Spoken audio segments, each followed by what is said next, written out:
The Sober Sojourns 12 Steps and Passport Stamps podcast features recovered men and women who are practicing members of Alcoholics Anonymous. We do not claim to represent Alcoholics Anonymous or any 12-step program. We are friends gathered to discuss our experience in recovery. The discussions in this podcast represent our own individual experiences and opinions as of today. You can reach us at our email address, sobersojournspodcast@gmail.com, or Instagram @oivea and @sachasally. We would love to hear from you. Our aim is to try and be helpful by sharing the realities of our recovery, how we have recovered, and are trudging the road of happy destiny wherever we go. Pirate Mike and OIVAA presents The Sober Sojourns 12 Steps and Passport Stamps podcast.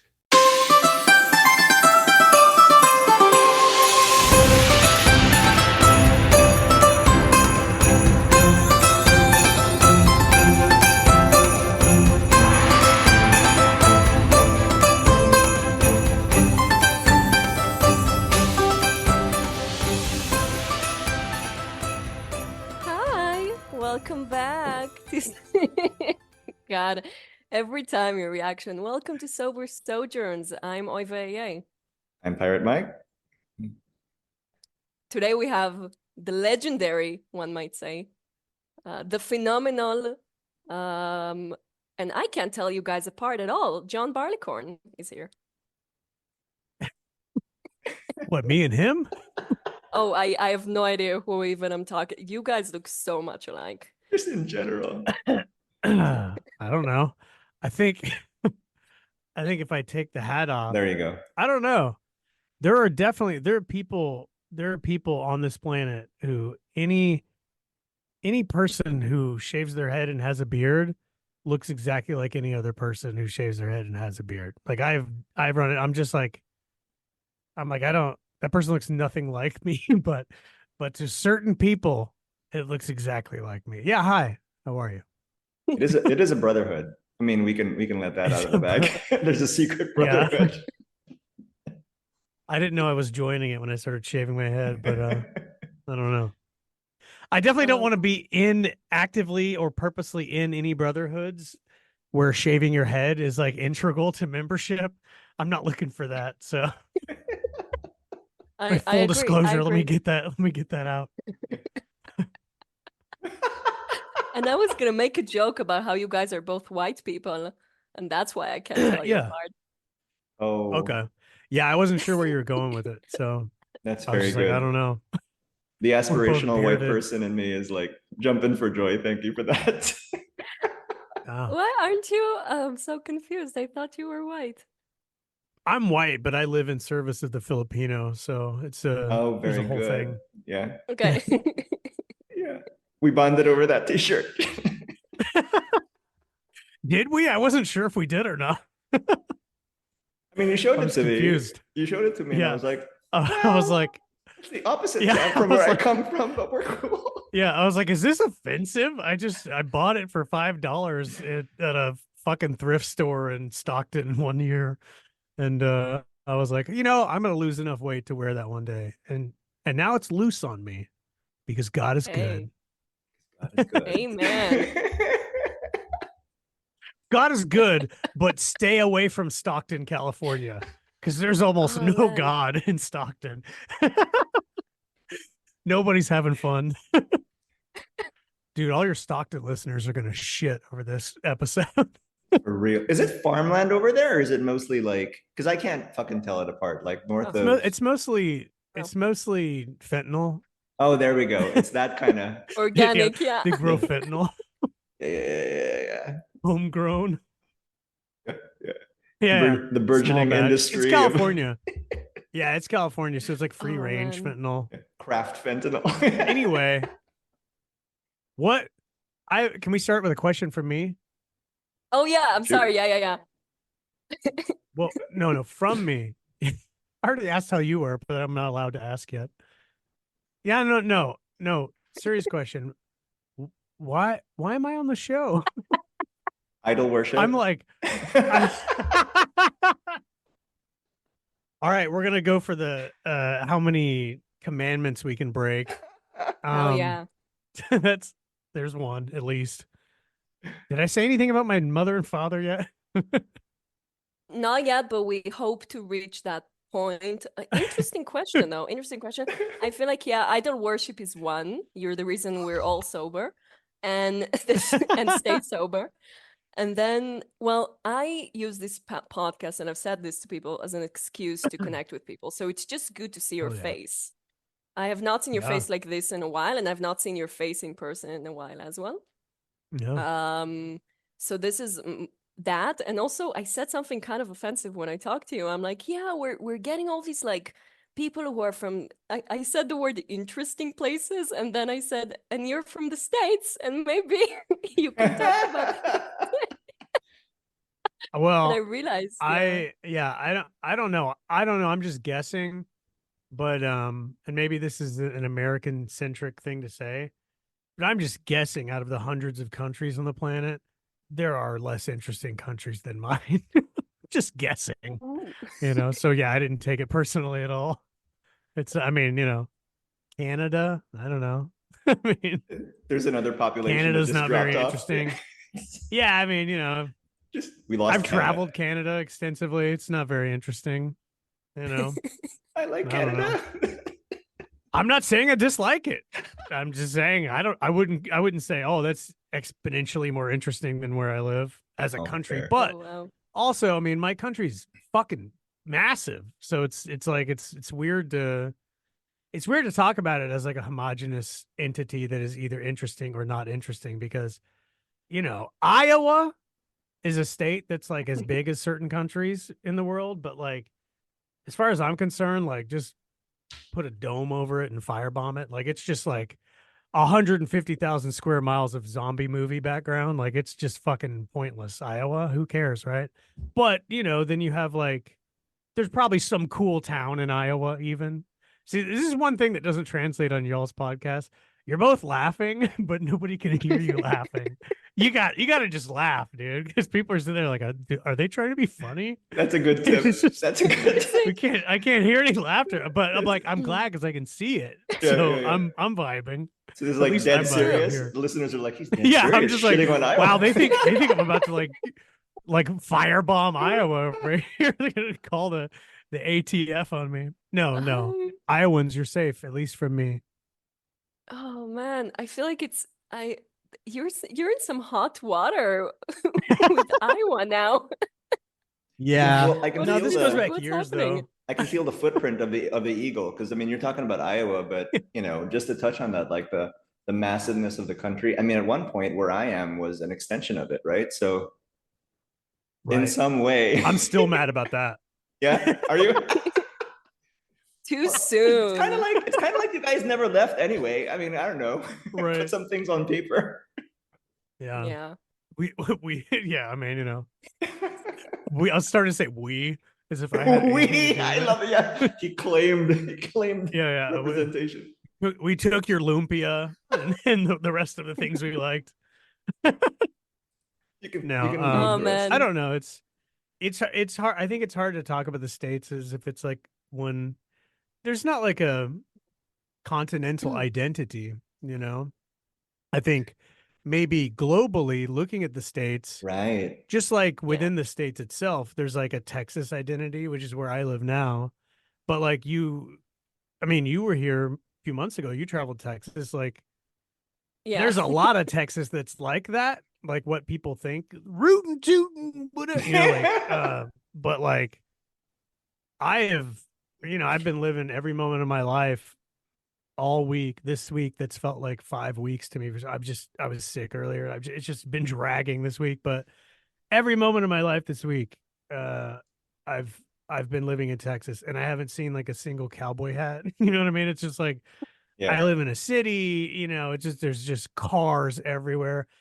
And there is some cultural identity statewide that I think is pretty universal. Like it's very much a car culture. But like there's an exorbitant amount of like progressively minded people, socially progressive minded people here.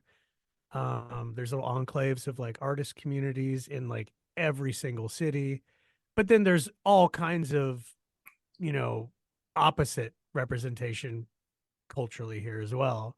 And then there's also like, tons of people from 100 different countries here who have their own little cultural enclaves. Yeah. So it's kind of like, because I'm from California originally, and I lived there for quite a while, and I've traveled. I have traveled the United States more than almost anyone I know in the United States, right? So, I feel like I've seen enough of it to say I've been in all states except for 4 states, but I feel like I've seen enough of it to know that like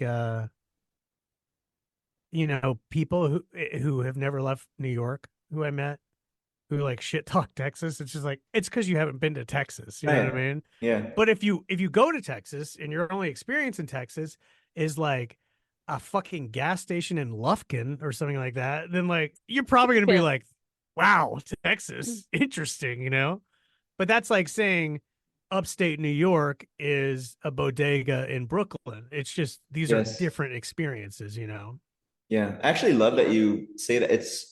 So from this end of it, right? What I appreciate is here you are in the States talking about the part of the States you're in and saying something like, well, we've got cities and we have a car culture, and I know this is not what you meant, but like as if we were thinking that like y'all are riding around on horses, right? And but that's funny because these are the same She things did that think like she did. I These are the things that like guilty as Bay and charged. I have had to say, right? I've had to say at some point, like we have cities in the Philippines. She's had to reassert many times that no, we've got a big city in Israel too, and you don't really associate that with like the U.S. And yet there are parts of Currently, it, we right, have a where big people are city like, currently. currently, Sorry, I have to. Mhm. Currently, there's Right. still a big city. Let me check my Yeah. phone. as Yeah. of May 23, 2024. Who knows? In this Um, timeline, there's a city still. yeah. Who the fuck knows at this point? But it's so funny because when I was in Texas, I saw like 15 cowboy hats, but I went to all the touristy places as well. You went to the goddamn Alamo and One stuff. Yeah, five no. or Of 5 course, you just saw 0? cowboy hats. You say 1 5, like 15? Oh, 15, yeah, I saw she like also 15 was here cowboy during hats. the Tejano festival, so it's like No, but everyone Oh, downtown at the festival was wearing cowboy hats. yeah, but if you're talking 1 5, I mean, I go down to like East LA, and that's how many cowboy hats I see. oh, okay. I Right. wouldn't know. Dude, Rancheros. Texas is wild. I remember I stumbled upon St. Patrick's Day because I don't know if you know this, guys. I'm Jewish and we don't have that. And I just stumbled upon this huge parade of St. Patrick's Day. And there was like green cowboy hats too. Oh. I didn't know that was a thing. It's fucking I'm brilliant. so sorry for you to not have St. Patrick. That's right. That's what that's what you're sorry Yeah. for. What a Oh, man. bummer. Yeah, no, but so I haven't Yeah. like immediately to both of you. I mean, I wasn't hiding it to both of you. I was like, why the fuck do you want me on your show? That's like because my interpretation of the show was like AA members who come from a region or a culture that AA does not come from, because AA is like an American export from Ohio, another place where I Right. lived for years and where I got sober. And so it's kind of the idea is not only people who travel, but people who are AA members who kind of at least are ensconced currently in some other culture, because I know you've had people Mhm. on the show who are like from the States, maybe even got sober here, but then now they live somewhere else. Mm. And I've just like North America, that's pretty much where I've been, Central America, yes, but pretty much just North America. But I mean, like I said, I think like most people who I met as an adult, when I moved back to California as an adult, most people who I would meet who would say that they love traveling, they were talking about going to, for some reason, it was LA, New York, Wow. Yeah. or Japan. It was just like Wow. those 3 places. Yeah, These okay. are where the people who I knew in San Francisco who loved traveling would go. Yeah. And so I was just like, cool. You ever seen the Grand Canyon? You know, like you could drive there in a day and a half from where we are right now.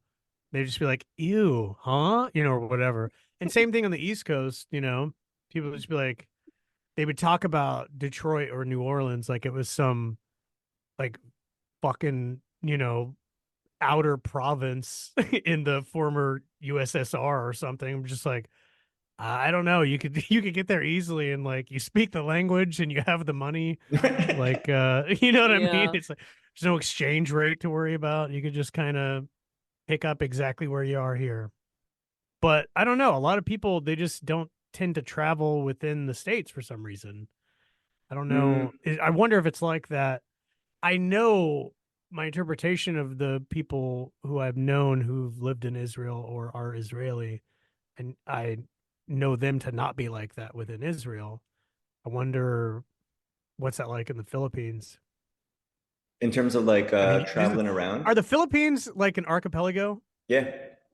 Right. Okay. So it's like you gotta be hopping on boats and shit to travel a lot there, or what? Yeah, sometimes boats, small planes. Yeah. That's funny. Like, yeah, most like, yeah, Like scary small planes? not like propeller planes, but like the same kind of plane that would take you from, say, Ohio to California, like Oh, that kind okay. of You plane. mean not That's jumbo jets? I nice. got you. What? Oh, you thought boats, huh? Well, I was thinking prop planes. That's fucking terrifying. I've gotten on that here in The Central America. propeller plane? Yeah, Oh, I I hate get those on that things. actually quite a lot, and I feel like I'm gonna die. I do the Shema Israel, which is the like the Jewish prayer, like but like the you know, it it's the prayer you should say probably before you're gonna die, and I say it every minute of that little propeller 6 people flight. So I'm like assuming from what you're describing, Mike, that it's not that bad. No, I mean like two Like the rows, two bigger to three planes, right? people, like something like that. Yeah. Okay. I mean, it's fine. We all have our luxuries. Yeah, I Um, just have a very American reference. Whenever someone says small plane, I just imagine the big bopper plummeting to his fucking Yeah, death right, in right, an right, right, icy right. field north of Lubbock in the 50s, you know, oh man. But Buddy Holly's corpse. I hear what you're saying though about the when you were not too many people within the states traveling within the states. A lot of that because there are different perceptions about what that middle ground is like, right? I mean, I can only Mm. speak I spent some time in Boston, I spent most of my time in LA. And there are definitely attitudes about like, well, this is what New Yorkers are like. This is what you're kind of Right. like, the idea of the flyover state, just as a Yeah. phrase, I mean, tells you everything. And in some Mhm. way, that idea translates even to here. There are some areas that are perceived or um, talked about to be like more desirable or whatever, and people go there, and then you kind of cop an attitude, and then like when we have, I'll go right into convention experience. When we have conventions, right? If they're in one of the provinces, one of the first ones that I went to was in a province here, and um, I was told that like, yeah, we're just kind of like bracing ourselves for the people from the capital, like the rest of like basically me, Mhm. coming in with Yeah. like their big city attitude and da da da da da. So same, Right. same. Yeah. If anything, that probably, and we didn't know this going in, but that makes it the perfect reason for why you're here because you can speak to that. I mean, differences between states and regions notwithstanding, if we're going to talk about AA, I haven't been to too many meetings in too many different states, but enough to know that there are cultural differences there too, right? I mean, Mhm. me trying to do the fucking LA chant in like a Boston church meeting did not go over very well at all. What is the LA chant? Just Is Yeah, that now I'm curious. Los Locos kick your ass? Los Locos kick your face. Do you remember that from that I movie in the 80s? do. What is Los Locos kick your balls into was outer that a space. Pee Wee movie or is that Police No, Academy? that was fucking Stand and Deliver. Oh, it was. Are you sure? I think I'm it gonna have to look was. that up. I'm I gonna think look it that up. was. I Okay, think it was. I do know that An though. an Edward James Olmos classic.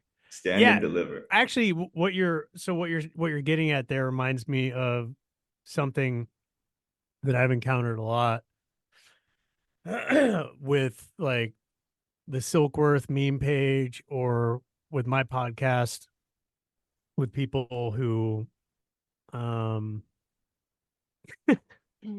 so I think there's this tendency with people who are like, I'm a big book person, and like I want to, I want to talk to other big book people, and it's like, I mean, the like social circle that the three of us exist in the World Wide Web forum, that that's very much what that is. Like all of us are like, we're big book people, whatever, right? Like I that's don't how like we. that description. I don't like that description at all. I'm I'm not being a little cringing. self-deprecating, but like that's how we came together. Is that Yeah. we're all like yeah. solution people. We actually do the big book stuff, and you're it's like the law of attraction, right? Yeah.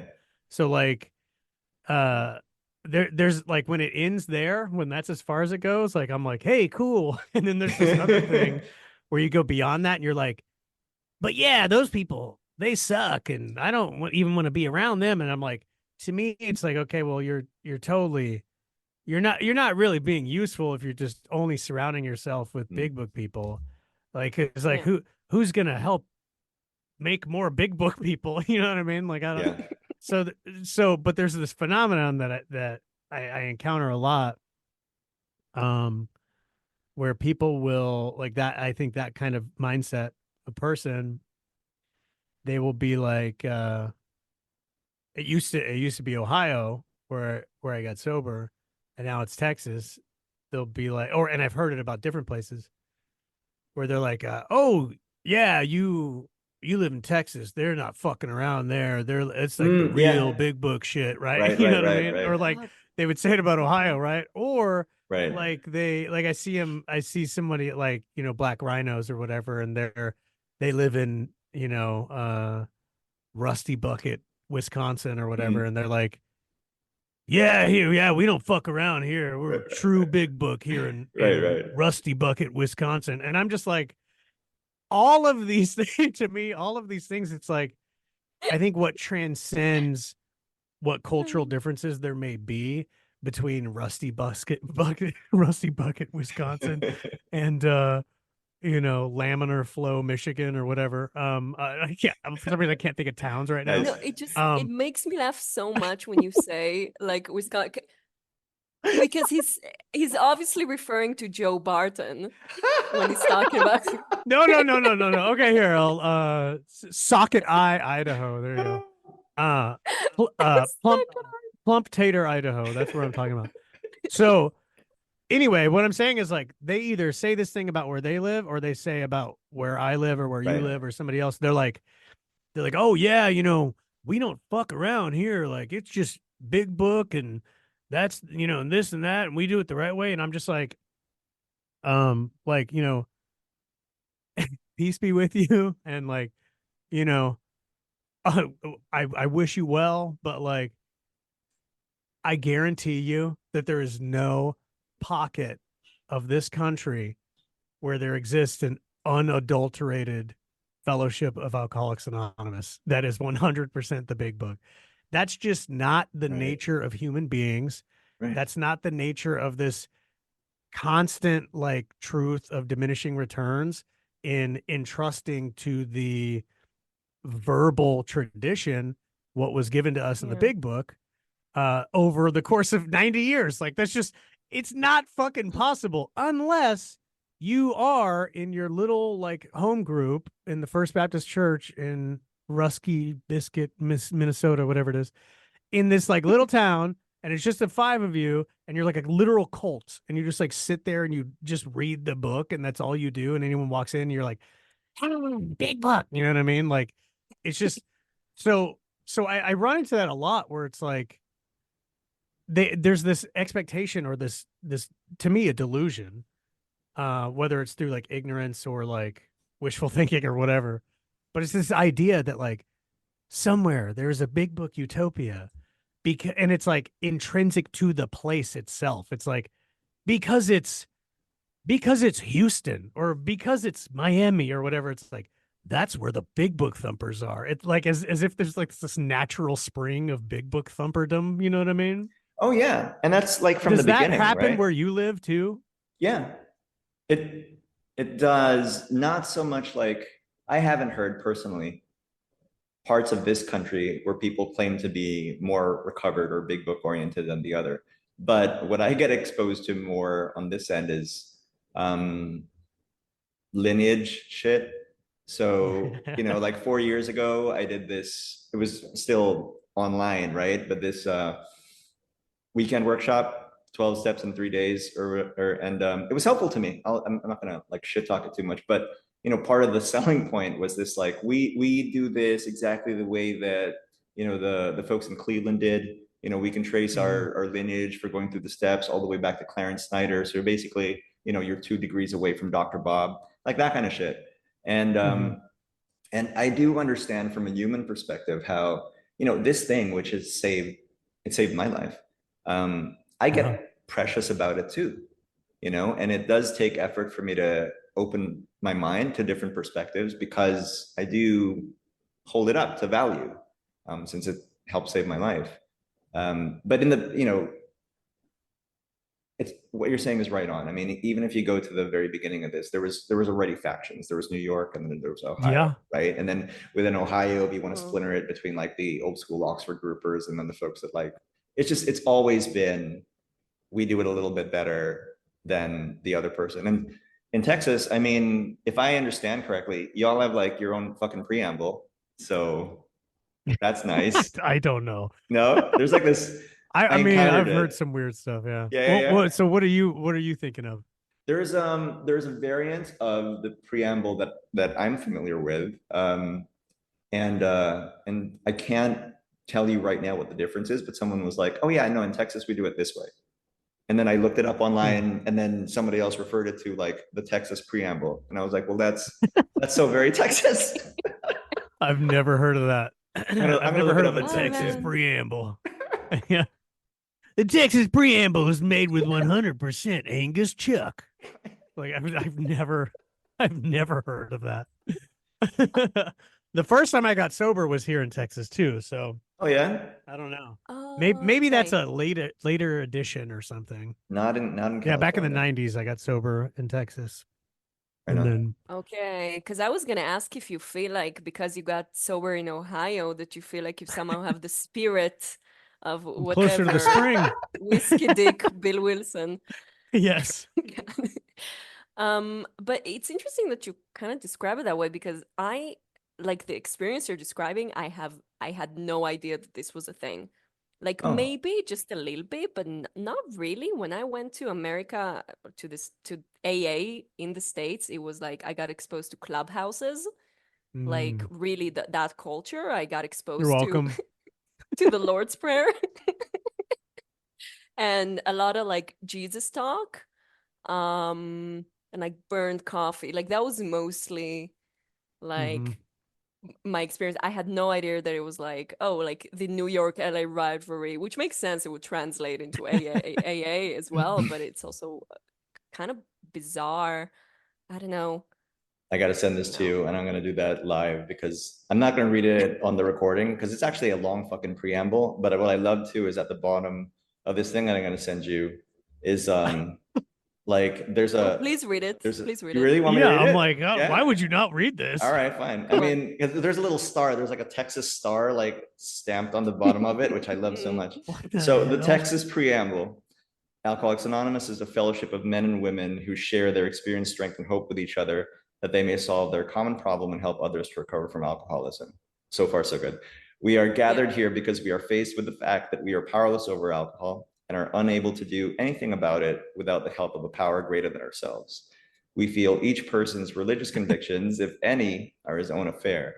And the simple purpose of the program of AA is to show what may be done to enlist the aid of a power greater than ourselves, regardless of what our individual conception of that power may be. This is sounding familiar. Yeah, a lot of that is just adapted from that 1940 preamble or whatever it is. Right? The one that we adapted for rhinos too. Yeah. So it's like the OG. A lot of that is right out of that. I don't even know which is No, the I don't OG. know. Even that one that we took a bunch of pieces of for rhinos. It's like, I mean, it's like 6 or 7 paragraphs. It's like, we get it, dude. but like, I mean, we think we pared it down. I mean, people think that the opening of rhinos is long. I'm just like, I don't know. Have you been to literally any other AA meeting? Like, Yeah. it's Oh, not the long. opening of Rhinos is the shortest thing. I shared this with Really? Mike because we have a Tel Aviv episode. It takes 45 minutes to get a meeting going in Tel Aviv. But that's not just the It's the most preamble. Jewish Israeli thing. Oh, fucking hell. So I'm going to stop. But there's like a page and a half more to this thing. And I do see some familiar elements. So I guess even at Rhinos, we borrow something from whatever the original source material of this, but it's long and it's got the Texas Yeah, so I stamp can on tell it. you, I've been over the years, I've been to AA meetings. I don't know, just rough estimate, like at least half a dozen cities in Texas. I've never heard that read at a meeting in Texas ever. The most recent or anything like that. Usually it's just like the straight out of like the grapevine preamble, that's like a paragraph. Mm. We're not allied with any Yeah. sect, denomination, politics, organization, we know all that stuff. Yeah. And the most recent in-person one that I've been to, they even have like the updated one that says people instead of men and women or whatever. Right. So like they seem to just be following exactly what what AA suggests. So I'm like, I don't know. I'd be interested. I'm willing to bet that that's one of those we do it the right way, I think kind of so. groups that did that. Yeah. Either that or that's a very early thing, Yeah. like the first guy who brought AA to Australia.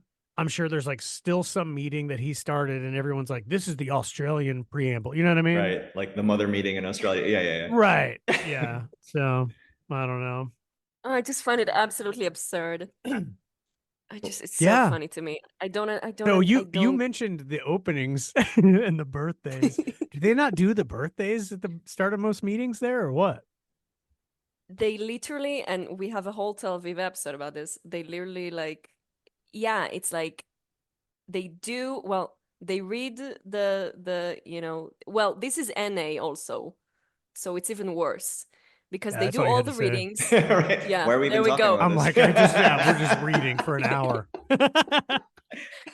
Oh man, Israeli NA. Fucking hell. No, it's like literally like, and then they do, after all the readings, they do the birthdays and they're like, oh, by the grace of this and that fart, I am clean today for this and that One by amount of one. years. One by one. What? Dude, it's 100 people meeting sometimes. And you have to And do they it all need all their in place. you have to do it all in Hebrew and Arabic. I mean, it's crazy. I've never been to an Arabic meeting. I feel like I need to call myself out on that because I That would try to be go to a lot absolutely of wild if they did everything twice. Twice. Oh man, well the signage, I mean in Hebrew, like the official languages are Hebrew, Arabic, and like the signs and everything. Yeah. But no, there is Arabic meetings, there's a lot of Russian meetings, and there's a lot of English meetings. So A lot of Russian meetings. I feel like that's a separate topic. huge, yeah, because there was a huge These are gonna get uncomfortable again. there was a huge kind of the term is aliyah, is when you go up to Israel, migration to Israel in the 90s from Soviet Union kind of stuff. So Gotcha. there's a huge community of Russian Jews and already like second, third generation. Yeah, there's a lot of a certain type of people who are driven out of a lot of places. Let's say.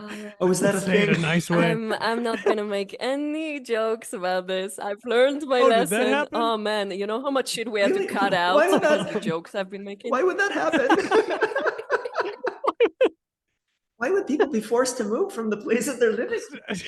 Gonna stay silent. So here's the funny thing about the meetings. So like the only here where I live now for the past few years, the only like real, because like most of the in-person stuff that I've done here has just been shit where I've kind of like scraped and clawed together some sort of like rehab or treatment center thing where I'm just like taking a meeting in. So it's Yeah. like, of course, like if I'm running the meeting, it's not going to have any preamble. I'm just going to be like, hey, Right. John Barleycorn, you Yeah. know, I'm recovered. Here's this book. Let's talk. Right. I'm not going to be like, on the second day, Bill Wilson was given, you know what I mean? It's like, I'm not doing that. Um, Oh, and man. then, but so the only one I can really, really gauge things from that I've been to more than once, it's like a legit meeting, is this newcomer meeting here. And it is at a clubhouse. It's a very cursed clubhouse. Cursed in the sense, There's a ghost? cursed. That's where I go. Cursed in the most literal sense outside of apparitions that you can imagine. Yeah. It's cursed in every single way except for there being okay. ghosts there. So So like use your bad luck. imagination on that one. Okay. Yeah, it is haunted without the ghosts. So haunted by the living. That's this place.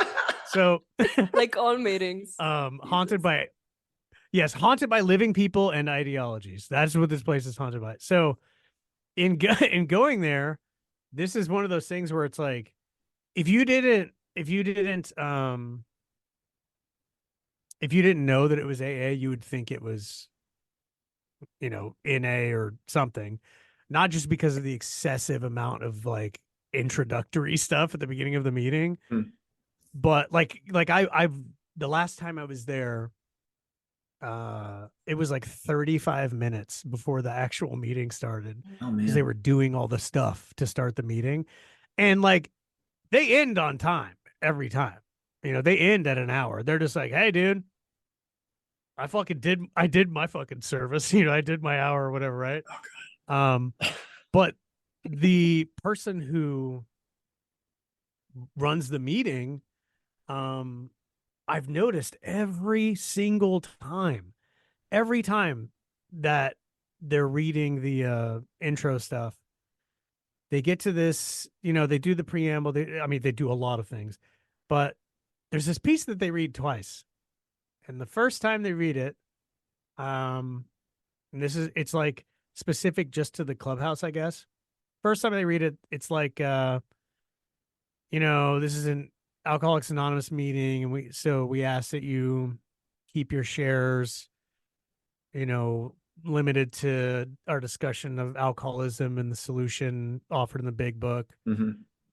And the first time they read that, they go, but this is a newcomer meeting. So, we just want you to share from exactly where you're at and just be who you are, be where you are. Or it's just like, what does that mean? Well, So I'm like, why even read the first thing if you're just going to Right. say that? So then 15 minutes goes by as they do like hey, does anybody have 32 days? Anybody got 68 days? They do this whole fucking thing, right? And then they read that part, they read it again. And the second time that they read it, they do the same thing. they go, yeah, but ignore the thing I just said. Share about whatever for any reason, do whatever. And then they go into the thing when they're giving out the chips, and they give like the same kind of weird messaging where they're like, does anybody want a 24-hour coin to symbolize, that you're coming back from a relapse, or that, it's your first AA meeting, or like you just want to get free on something, or just no questions asked, or you just want to pick one up, or you just want to hug. I'm like, what the fuck is this thing for? What's happening? And it's like, that's the tenor of the whole meeting. It's like, if I were walking into that, not only would I be like, is this an NA meeting? Like, because all of the sharing is about like, hard drugs, but also, and all the readings, but also it's just like, I would just be like, I think more than anything, I'd be like, what the fuck is this? Or like, what is any of this? Because it's like, it's a combination of like hyper insular niche cultural stuff. Like I'm supposed to know what all these little things are, and like all your little inside jokes and your like bippity boppity, call and response, little cute things that you're doing with the readings. Like I'm supposed to just pick up on that shit. But then also like, by, an easy assumption is that you're there because you want help with a crippling alcohol problem, right? But Right. you're just kind of presented with this like, well, hey, here's this, but who gives a shit? And then if you want to, do you want help? Yeah. Or hey, do you want to just anybody want a hug? It's just like, what's happening? And so that's what I experience a lot here. And I can tell you that in the mecca of AA, sorry, Oive, to I'm use really that not term. offended. Wait. Let me make this perfectly clear. Shit, don't put me on spot. I am not offended by the term Mecca. Good on you. I'm kidding. I'm Jesus. kidding. As it gets Wait, bleeped out in yeah, editing. this is totally going to. Right. Why are you putting me on the spot for? What's the So- Mecca of AA? Is it Akron? So yeah. Okay. So I've been to meetings at the Wailing Wall of AA, right? In Ohio. Like, this is Double where I got down. sober. This is where I got sober. And I can tell you that those meetings are the same shit. It's the same fucking confusion there. It's just as confusing. And like, to boil down AA, like actual AA, what we know to be AA, the book Alcoholics Anonymous, the 12 steps, to synthesize its most potent form is like something I have never experienced in even the best AA meeting. Like, even Black Rhinos, like, this is a meeting where I'm like, I 100% suggest anyone who wants to hear real AA go there. But it's just a meeting. It's not, you're not doing AA, right? You're hearing about people doing AA. Like, there's a Right. difference. So, like, I am not expecting AA when I go to meetings, but this is so far afield from what AA is that it's like, I feel like it's entirely dissipated to a point of uselessness where I'm just like, and so this goes back to my thing of I don't feel like that's regional. I feel like it's you're looking for a needle in a stack of needles to find a fucking AA Yeah. meeting where you're gonna really hear AA. Yeah. Wherever you are. 100%. It's not regional at all. I mean, maybe the attitudes and like the part of the world where I am is better than yours, or the part of the state I am is better than yours, that stuff. But in terms of the watering down that you're talking about, we're sort of in the fucking say this, but like places like Rhinos where we talk about the program and the book the way that we do are in the minority. I mean, most of my experience prior to Rhinos or even your podcast was that kind of AA where it was kind of like, okay, so we're walking into this house that AA built, so to speak. But once we come inside, like we want everybody to come in. Are you having a hard time doing the steps? Maybe you need 5 years to get through all 12. It's okay, come in. No shade of suffering is being turned away here. You're welcome to share exactly where you are. Your experience is valid. There's no, and that's what you get. I mean, I was having a conversation with a couple of folks in the fellowship here, and they're not like a week sober, but their time has passed and they're going through some life problems and they're still they haven't had that experience yet. And so for them, it's like, wait, so I'm so frustrated. You mean, do I have to use the steps for every fucking difficulty that I have in life? And it's difficult to like address that because that just means that you haven't had the experience that it talks about and that we talk about yet. If it's such a pain in the ass for you to get that shift in attitude, then there's something that you haven't experienced yet. I'm not saying that you have to go into a 4-column inventory like every time life presents you with some kind of challenge. I'm not saying that necessarily, but for many people to look at it like a kid that's being given homework that they don't want to do, like that's not the point. I mean, I feel like I'm like asking myself sometimes, like, how did we get here? Especially when I look at meetings at other regions of the world. Like when I look at like NA in Israel, I'm like, what is this weird, like bibbity bobbity cult, whatever? This is what AA is. I don't know. Many people can actually relate, and then they get sent to rooms where they feel safe and loved and accepted and whatever. And then they make a home out of it, you I know? just feel like it's destroying the illusion that I had about the mecca of AA. Like I thought that in Akron at least there would be something. I don't know. And then, and then I talked to like prospects, I talked to like potential sponsees, and they're like, "Oh, I really appreciate you treating me like I'm an adult." And I'm like, "Yeah." Like I'm so sorry you Oh weren't treated yeah. like as an adult. Treated like an Right. adult. What is this relationship Yeah, supposed to be? it's Yeah. heartbreaking. Yeah. I No, get like because then you end up in this like weird tug of war that you like have no interest in being involved in, where it's like, I don't know. That's one of those things with time recovered and sponsoring people. I think I've just gotten more okay with the just the reality of just like I don't have anything to do with this person's experience. Like I'm just going to be available, Yeah. and I'm going to share the directions. I'm going to talk about my experience of the directions, and like they're gonna either do 100% of the directions and have their own experience and blossom into this thing that's all theirs, or they're not gonna do that. It's one or the other, And so it's like Yeah. I I've spent a lot of time kind of wrapped up in, it's heartbreaking when people are like that, when they've just like they've clearly been shit on by a fellowship in the name of like loving them to death, you know what I mean? right. Yeah, and it's like, to me, it's like there's no difference in smothering someone with useless aphorisms than there is in telling them to like fuck off and die. It's just like Yeah. you're not helping. Like that was not helpful to me at all. And conversely, like, or opposite side of that coin, people bullying me and like telling me to shut up and listen, or whatever, like that was not helpful at all either.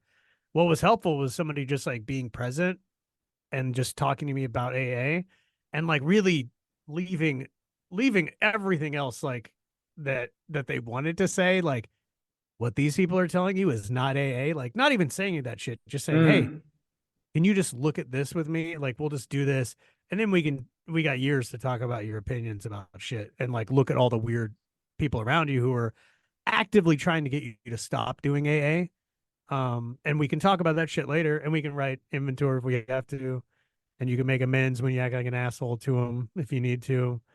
But right now, let's just do the directions. So it's like I um I think that's the big tragedy there. It's just like there's so much of what people know to be AA that's not only not AA, but that's just like I think more harmful than if you never came to AA to begin with. Ooh. Because you're just like you're being presented with this picture of this thing that like I only came here because I was like, well, I'll just kill myself if this doesn't work. You know what I mean? yeah. And like I meant it. Like and so if I had been presented with that, um I might have killed myself.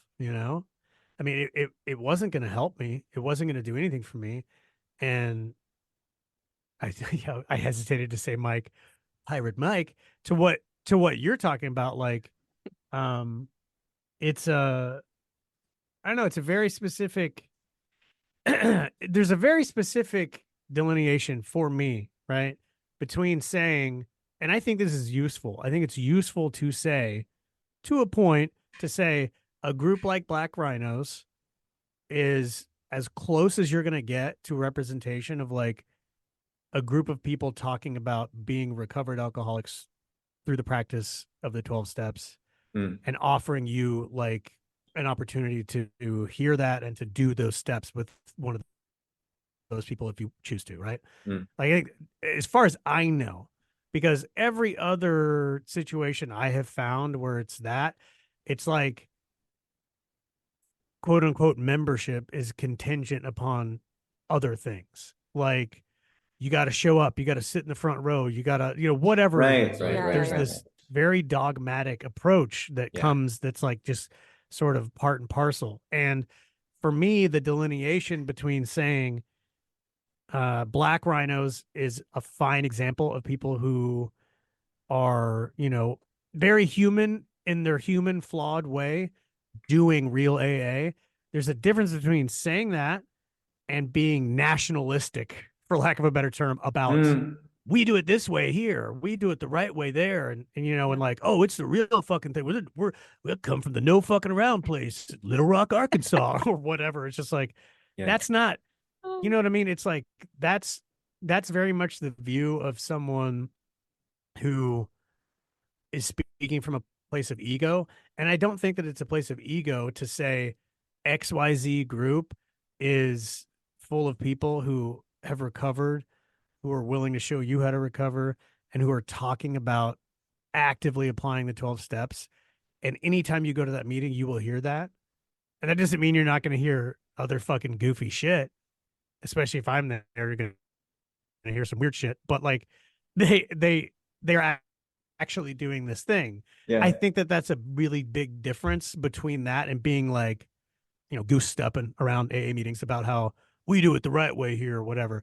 And to be fair, I'm sure that there are people who used to or still, I don't know, frequent Black Rhinos who maybe go to other groups and say, at Black Rhinos, we do it. Oh, right God, way," I or whatever. really you know? hope it's not what we do.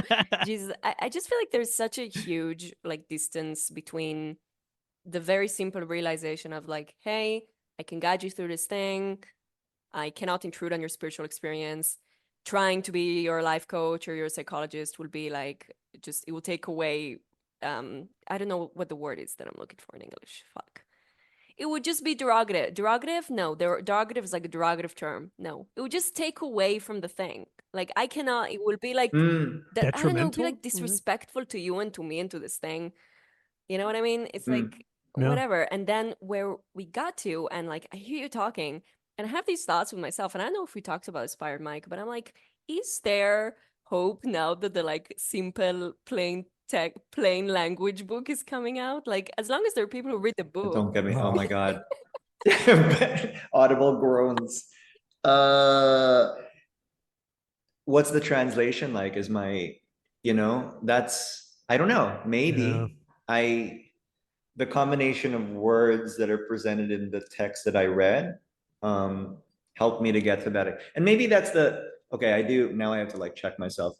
So I have feelings about the plain language version of the book, right? But then the message and the solution, I do believe that it's that it's bigger than the words that we choose to use, you know, the messages. And I think, so John, on the other side of what you're talking about, like outside of like the big booker AA Nazi approach, right? Where it's like, we're better than you and these are the chosen few. On the other side, I get a lot of like the negative reaction. So people who are, their first reaction is to rebel against anything to do with the traditional AA way, right? And that might be also what it seems to be like. They were presented at some point, or the way they understood it is, the solution is in the steps at a tactical level, and that's what they're reacting to.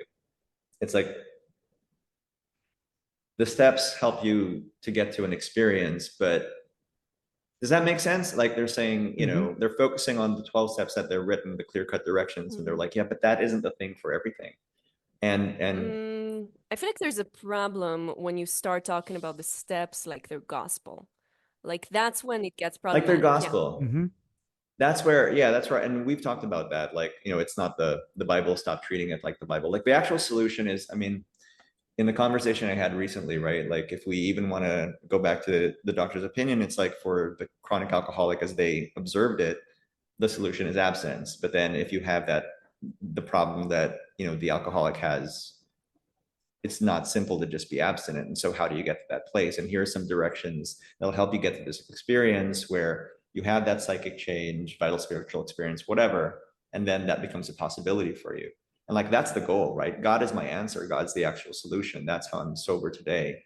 That's how I'm able to have the perspective on life that I have today, where I'm not trying to kill myself.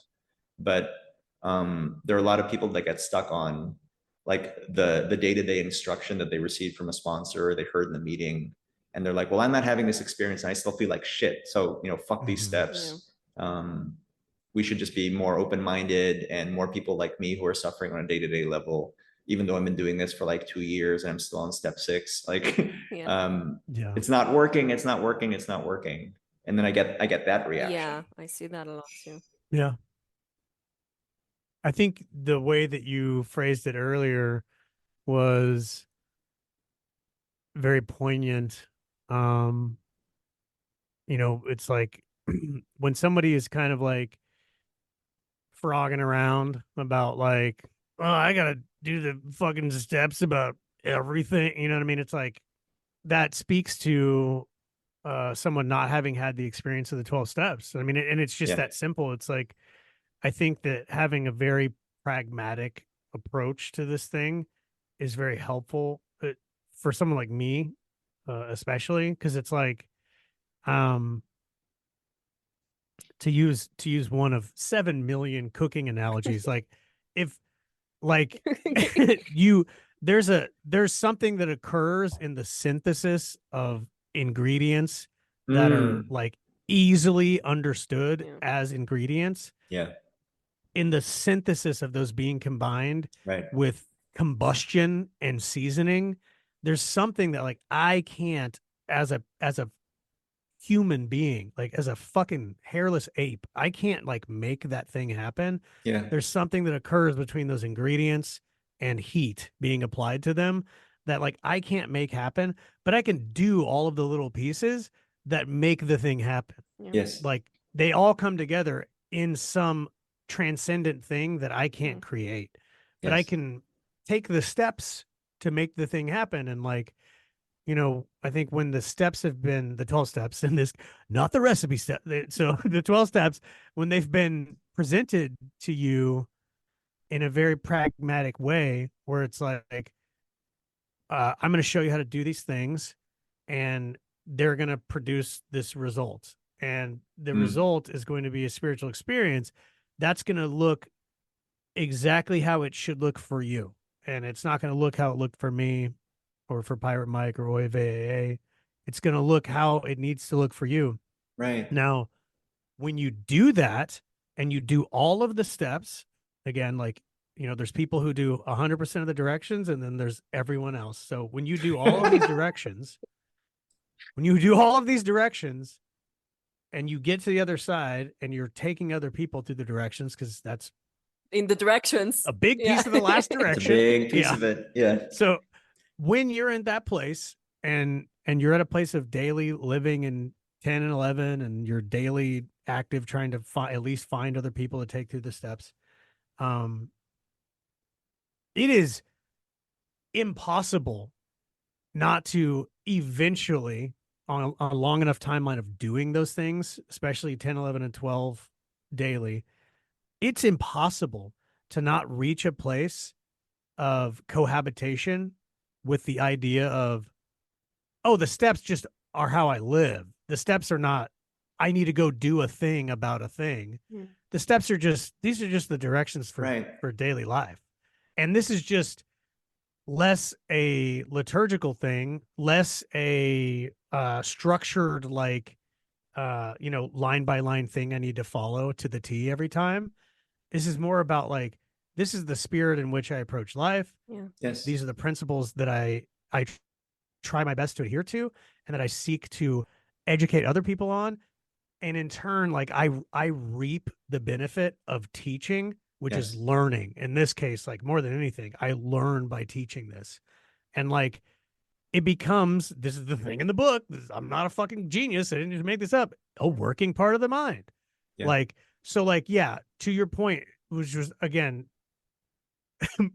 much more succinct than I'm being now and very poignant, but it's a beautiful point. Like, this is not, it shouldn't be taken as a point of shame. This is not a criticism, but if you're asking the question, oh, well, do I have to do the steps about everything? Then it just sounds like you've never done the steps about anything. It sounds like you've not done the steps. No, 100%. What was that part? I'm going to misquote it, but like we make a decision, right? And then, but then it says that it could have no permanent effect unless otherwise followed by like a strenuous effort to remove the things that have been blocking us. So like once I did the thing and enough had been sufficiently removed of self, so that it could make way for the magic to happen, you know, the light, whatever, then I had an experience and I don't question it. It's just something that kind of it comes naturally and it builds today. I mean, and it's a lot of it has been also like the presentation of it for me and the understanding. I'll say, John, and I don't know, I think I said this to you in private, but like maybe not, but it wasn't until I heard you on the other podcast talking about your experience and understanding of steps 10 and 11, like specifically, which you just talked about, that I realized how much I was still living in the fear of like relapse coming back, like the obsession coming back, I didn't even really have an understanding of what that meant, like the obsession and the craving. But you guys presenting what the promises were like are in step 10, like that kind of experience, living without fear, it made me realize that not only had it already been some time where I was living in that state, but that people had told me that if I didn't do X, Y, and Z, that it would all crumble. And it's just not true. You know, I was living in this box, and I'm not going to cast blame on anyone, but because of a misunderstanding. Yeah. I thought that I always had to be vigilant about, you know, stinking thinking coming back, like all that shit. Yeah. You know, and I didn't realize until I heard other recovered alcoholics, and I didn't identify as recovered at the time, like talk about it, that is actually a release that is possible, if not promised. I was going to say promised first, but you know, let's be open minded a bit and say it's actually possible to not have to worry about that shit. Yeah. I mean, I'll also say like I went through a similar thing, even though as you guys are talking, I'm like, interesting, because like it wasn't until, so yeah, let's say the name of a podcast greater than yourself, go like and subscribe and you know, Patreon, whatever, OnlyFans, I'm plugging your podcast. I like the OnlyFans. Of course. It's just John Barleycorn cracking like LaCroix cans. Cracking. That's the OnlyFans. But that's the most expensive tier membership. It's $85 a week to get that. Nice. But I had it. My experience has been that in listening to the podcast, it helped me understand some things that I didn't know how to say that I was experiencing.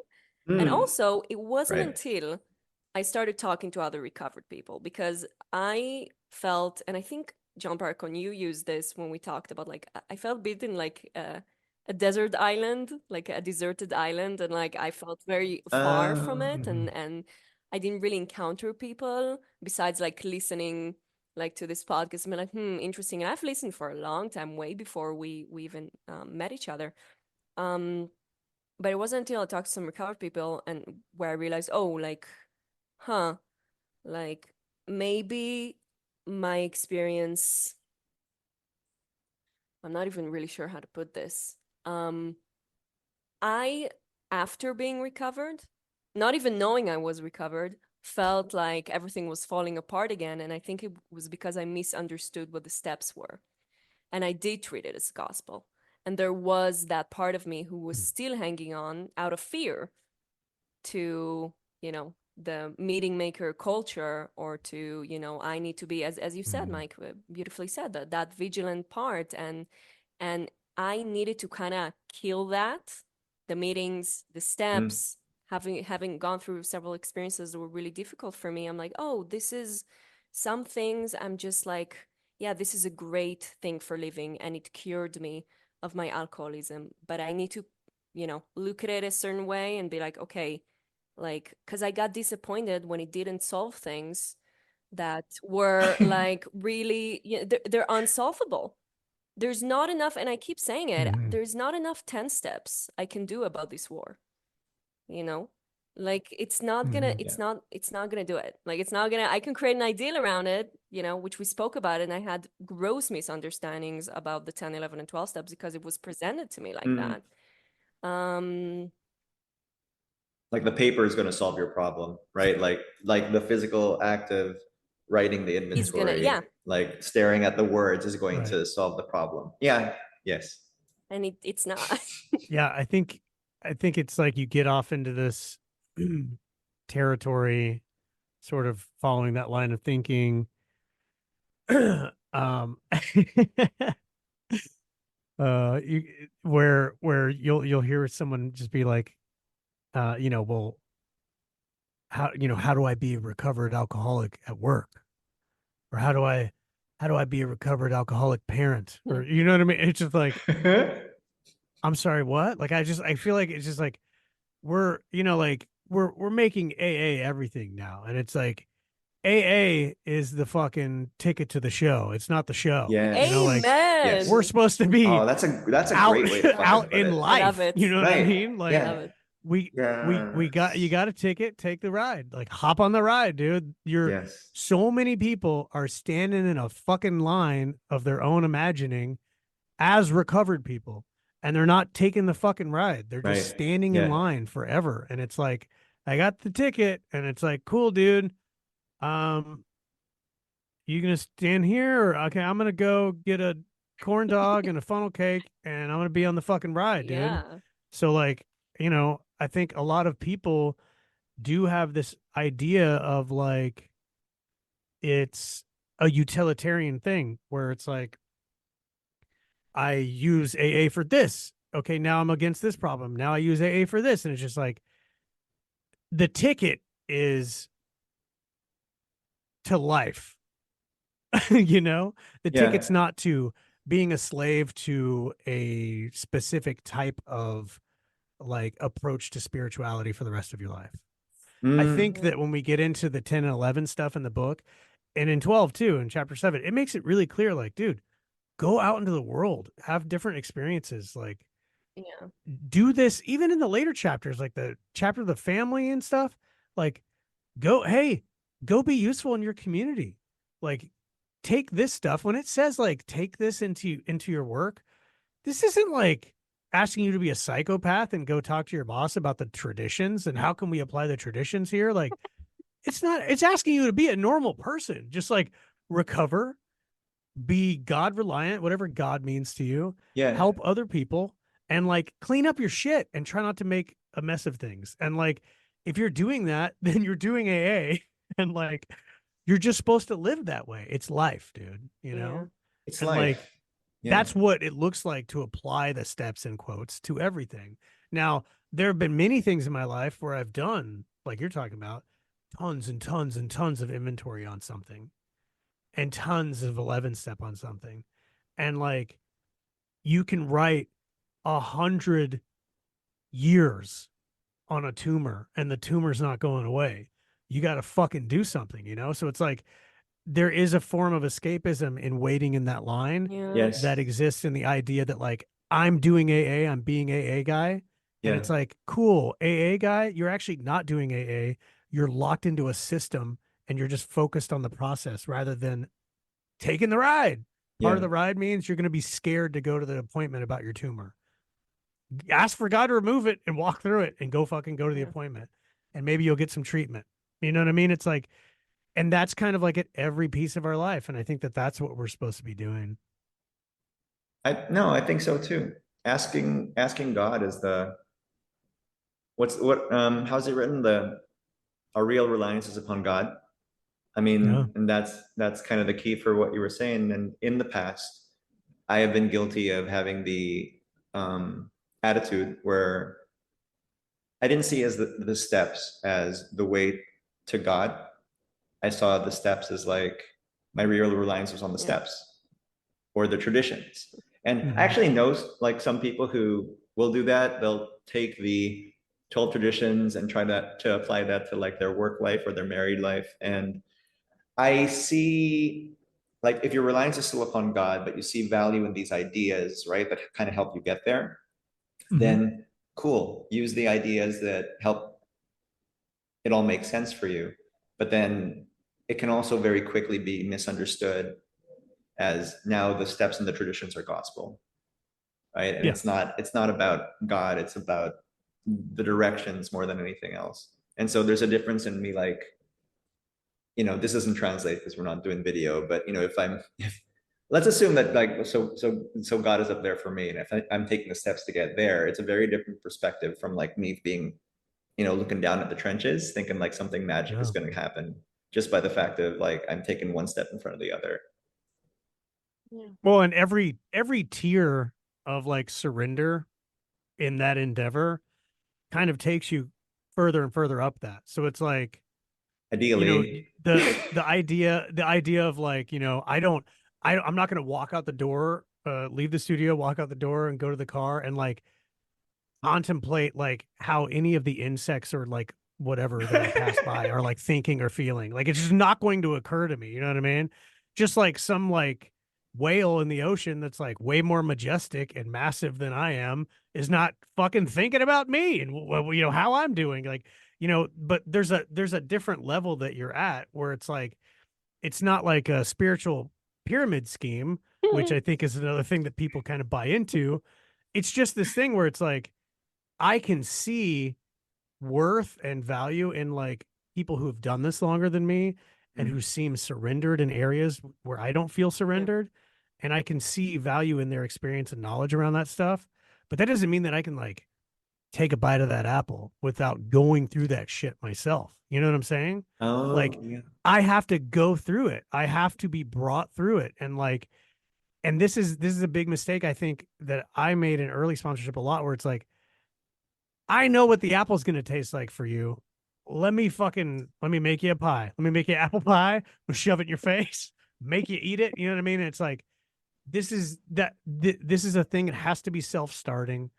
It has to be powered by your willingness to get out of the place you're in while acknowledging like that you can't get yourself out of that place. Like surrender is the key to it. So it's like, if you're moving forward in that, you get to a place where you're like, you're looking down at the person you were. I don't mean condescendingly, but you're looking down, you're looking back and you're like, oh, that dude had no idea what a fourth column would bring in terms of freedom psychologically and emotionally.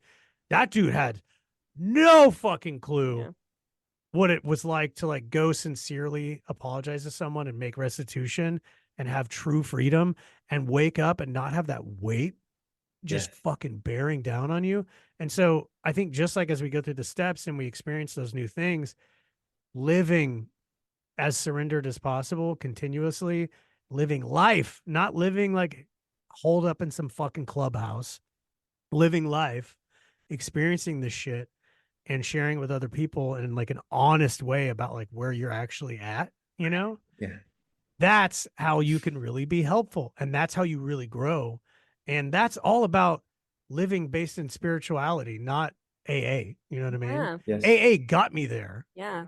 But like, I'm not like going to the family reunion and people are like, hey, you lost 120 pounds. You're looking good. I'm like, yeah, AA, the 12 steps, right?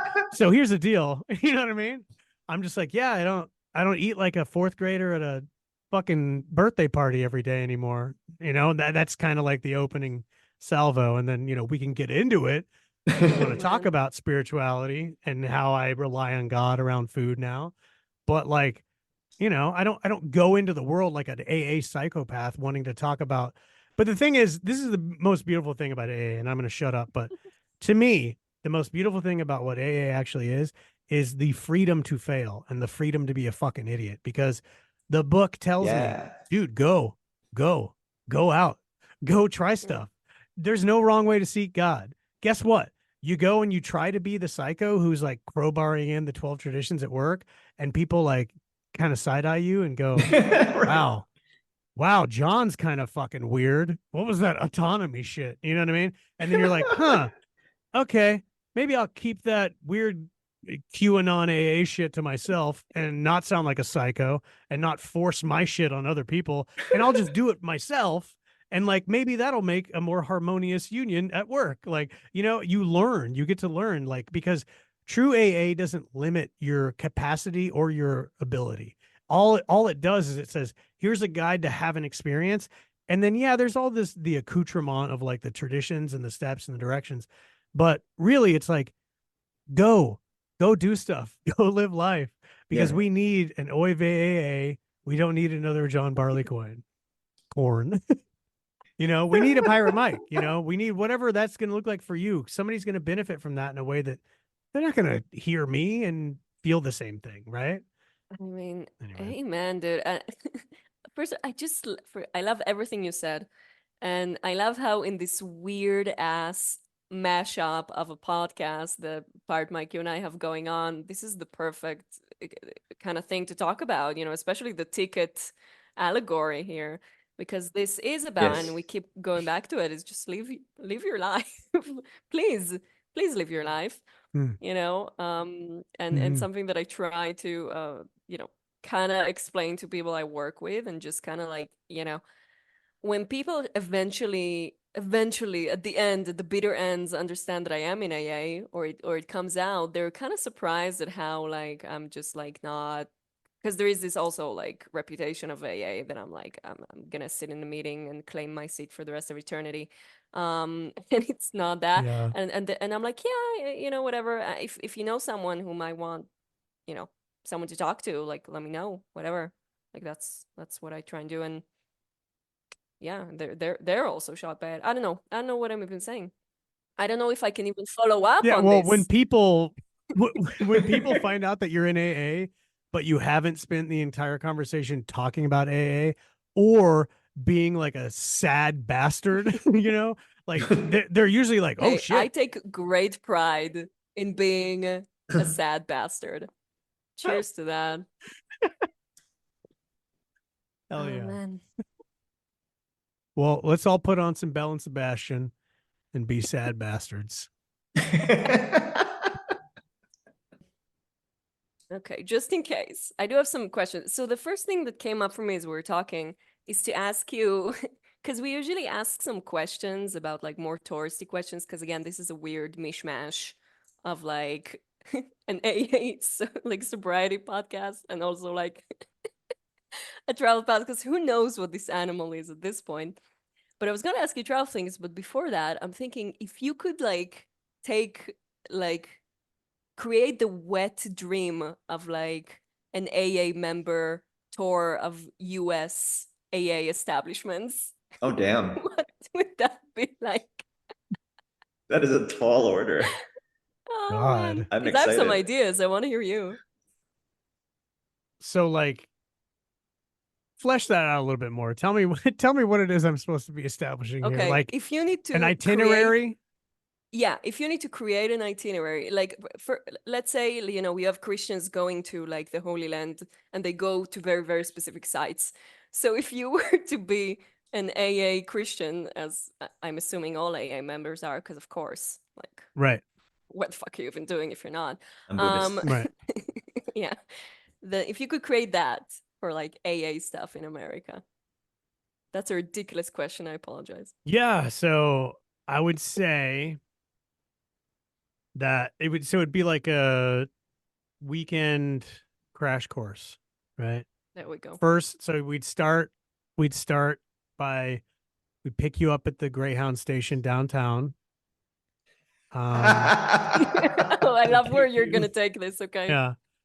We take you to a state funded detox where you sleep in a room overnight with like 40 other people on cots. And then the very next morning, you go to a clubhouse that hasn't had a cigarette smoked in it for 18 years, but you would not know that. Um, you will have bronchitis by the time you leave. I can taste it. Yeah, you'll be systematically hugged by every old dude in the room. Yeah. By the end of the meeting, and so this is Saturday. So Saturday evening we'll go to a candlelight meeting. Yes. And yes, a candlelight meeting, small room, candles only. Definitely not reading a big book in this meeting. You can't read. It's candlelight. This is very just like a Cocteau Twins video. So then you're escorted out from there onto a bus where you're going to the middle of the woods for a sober camp out. You get there in time for the bonfire to kind of be winding down. At which point you commence to drink copious amounts of Bang energy drinks. You get 2 hours of sleep, which is fine because Sunday all day you're putting sheet after sheet of Suboxone under your tongue on your way back to the Greyhound, and then you go back home. So there you go. Quintessential AA, Wow. because I don't know any real locations that's what it would be. Oh man. Camp counselor Barleycorn resigning from duty Was that- immediately. Was that the spiritual retreat? Like, I feel like I know Oh, this man. experience. It was mandatory. Where's the hike? then- Where's the hiking meeting? Yeah, where's the kayaking as well? Can I just critique this? I'm missing a kayak. I would assume there'd be kayaking and marshmallows and stuff. I don't know. Okay. There's And then, always like a, hey, let's do the world record banana split attempt or whatever, something like that. Oh man, That was like I the just- least useful answer to that question. fucking hell. Because I'm like thinking about like, AA locations. I'm like, you finish it off with like a riveting visit I to don't the know. World Service Office. Let me say this. I would never suggest anyone go to like the founders' graves or like Bob's house or where Towns Hospital used to be or whatever. But also I'm like I'm not gonna like begrudge anyone doing that. I think it's interesting. But like insofar as, like if someone I was with wanted to go do it, I wouldn't be like motherfucking it the whole time and be like dragging my feet. I'd be like, oh, cool. Right. Yeah. This is basically, this is an integral part of me being alive right now. That's interesting. How cool. But yeah, I mean, that being said, like I was at a conference in Akron once, and the only reason I knew that we were anywhere near Bob's house is because someone was like, oh, hey, there's Bob's house. We were just like driving. We were on our way to get a burger or something. I was like, okay. But I understand that is like a religious experience for people. They go there and, every year around Founders Day, I see Yeah. 50,000 social media posts of people like smoking cigarettes in front of the house. I'm sure really annoying the neighbors, counting the steps and going, it really are 12 steps. really to this are door 12 to see." Oh And my like, god. and they each seem to be having this very unique experience that they think only they have had. And like, I don't know, it's cool. Like they get something out of it. That's cool. But like, Yeah. I don't why know. I feel not? like that's like you gotta be some kind of pervert to really want to do that kind of stuff, or like like bored and retired. I don't know. Anyway, now that I've offended even more people. I don't. Yeah, There's like this has been there's wow. a pocket. There's a pocket of people that are like. I remember talking to somebody about that too. That Hmm. they said that they visited somewhere in New York. One of the maybe it was World Services, but so they have the base, like he's like, yeah, they even have the Bill's baseball bat like on display. And I think my reflex reaction, and this is such a fucking AA history nerd thing. Like I'm like, the baseball bat. Oh, not the boomerang. And like the guy was kind of offended. And so it's like this collision of like nerd versus. He was having God. some kind of an experience, and I just shat on it without even thinking about it. But then what the fuck? No, Who I even would have thought the same cares? thing though. Yeah, boomerang? exactly. No, I would have been two minds, two competing ideas. One was this fucking guy, does he mean a boomerang? But the second idea would have been, well, who gives a fuck about a bat? What the fuck? There's no story about him. Like, what is he, the dad from Back to the Future 2 chasing Marty McFly off the fucking off the porch with a bat? Like, what? I never heard about the bat. Oh man. The Bill W. Slugger. Like, what the hell? Who gives a shit? These are his So much dentures. of AA history stuff is like, who gives a shit? You know what I mean? To me, I don't know. I'm like, well, I don't care. But I think that's like tied up in like the lineage worship and all the Yes. fucking, I am profoundly grateful that those two goofballs found each other. Profoundly grateful. Also, who gives a shit about any of the other 12 steps to the door? I don't care. What? Anyway. Oh, fuck. You make me laugh with the grave thing. So is this again, I don't want to like disrespect anyone's experience because I try just not to do that. But do people go to the grave? Is that what you're saying? Yeah. Yes. Wow. Yeah, that's Interesting. another thing. I'll see pictures of people like vaping On the by their grave? The most Yeah, AA thing. puff one out for Dr. S, bro. Holy shit. You know, or what I was like, check it out. Here's a big old you know, whatever. It's just like okay. They like leave trinkets on it, you know, like little sober trinkets. I'm just like, dude. Oh, like okay, Morrison's I don't know, grave. whatever. Right on. Like cheap, like Yeah. cheap, yeah, like the cheap. Yeah, Oh man, because exactly. there's this thing in the in Judaism, in a specific denomination in Judaism, in Chabad, that people write letters to the Rebbe, which is he was the last rabbi of the Chabad dynasty. Hit me up for more about Chabad. I'm not trying to convert you. I'm good. We're good. We're good. The Jewish people. We don't want anyone in our religion. Anyway, the point being is that people write online, like they write a letter. It's called the oil, and they write a letter and they send in the people there. They print the letter and put it on the rabbi's grave. So now I'm like, oh, we should implement this with like. Well, here, let me try to bridge the gap here. Let me try to bridge the gap. Remember in Yeah, Schindler's please. List, at the very, very end of Schindler's List, where all the I survivors just come, braced they leave the myself. stone. They leave the stone on his grave, right? Remember that? Yeah, we And do like that in one by Judaism. We leave one, they're stones, leaving yeah. a stone, right? And at the end of Schindler's List, it's showing that the modern day procession of people doing that. And at the end, it's just like the grave is covered in stones, right? So it's exactly like that, but it's like 60-day chips. Oh my God. That's amazing. It's the Schindler's 60-day List. chips and fucking of vape graves. cartridges. Wow. And they're like, big respect, Dr. Bob. Big respect. I might be exaggerating a little bit for comedic Fucking effect. NA tattoo on the palm. They're leaving like NA pamphlets and stuff.